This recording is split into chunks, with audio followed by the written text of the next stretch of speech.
Tata group Bharat का बहुत ही महत्वपूर्ण औद्योगिक घराना है। आज हम बात करने जा रहे हैं उसी टाटा ग्रुप के पूर्व चेयरमैन रतन टाटा के बारे में। वो नाम जो किसी परिचय का मोहताज नहीं है। जिस ऊंचाई पर आज हम रतन टाटा को देख रहे हैं, उसके लिए रतन टाटा ने ना जाने कितने पापड़ बेले होंगे। आज हम अपनी इस वीडियो में उनके ही बारे में बात करने वाले हैं कि कैसे उन्होंने टाटा मोटर्स की सफलता में अपना अहम रोल अदा किया और अपने अपमान का बदला अपनी दिन रात की मेहनत से लिया। तो चलिए शुरू करते हैं अपनी इस वीडियो को और जानते हैं उनके बारे में।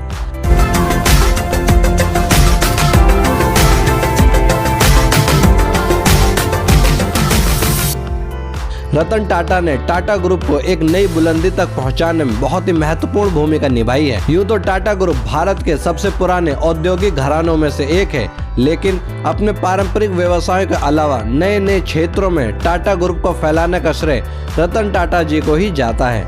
रतन टाटा का जन्म 28 दिसंबर 1937 को हुआ था। रतन टाटा टाटा ग्रुप के फाउंडर जमशेदजी टाटा के पोते हैं और नवल हरमुसजी टाटा के बेटे हैं। क्या आपको ये बात पता है कि रतन टाटा बचपन से ही आर्किटेक्ट बनना चाहते थे। रतन टाटा के पिता नवल टाटा चाहते थे कि वो इंजीनियर बने और उन्होंने अपने पिता की इच्छा का मान भी रखा। रतन टाटा ने टाटा ग्रुप में अपने करियर की शुरुआत 1961 ईस्वी में की थी।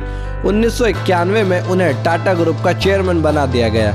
उसके बाद रतन टाटा की देखरेख में ही टाटा ग्रुप ने सॉल्ट से सॉफ्टवेयर तक विभिन्न क्षेत्रों में अपने हाथ आजमाए और ग्लोबलाइजेशन के दौर में मुक्त हुए वैश्विक अर्थव्यवस्था में अपने आप को एक मजबूत खिलाड़ी के रूप में स्थापित कर दिया। इसके बाद उन्होंने Tata T, Tata Motors, Tata steel जैसी कंपनियों को शिखर तक पहुंचाया। टाटा ग्रुप का व्यापार आज लगभग 100 देशों में फैला हुआ है, लेकिन कंपनी में करीब 6.5 लाख लोग काम करते हैं। सबसे बड़ी बात टाटा ग्रुप की यह है कि वो अपने फायदे का बड़ा हिस्सा चैरिटी को दान दे देते हैं। तो चलिए अब बात करते हैं उस घटना की जिसका जवाब रतन टाटा ने अपनी सफलता से दिया था। बात उस समय की है जब टाटा ने 1998 में टाटा इंडिका कार में बाजार में निकाली थी।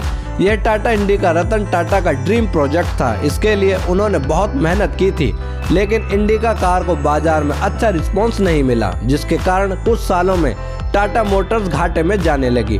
टाटा मोटर्स के साझेदारों ने रतन टाटा को कार व्यापार में हुए नुकसान के लिए कंपनी को बेचने का सुझाव दिया और ना चाहते हुए भी रतन टाटा को दिल पर पत्थर रखकर ये काम करना पड़ा था।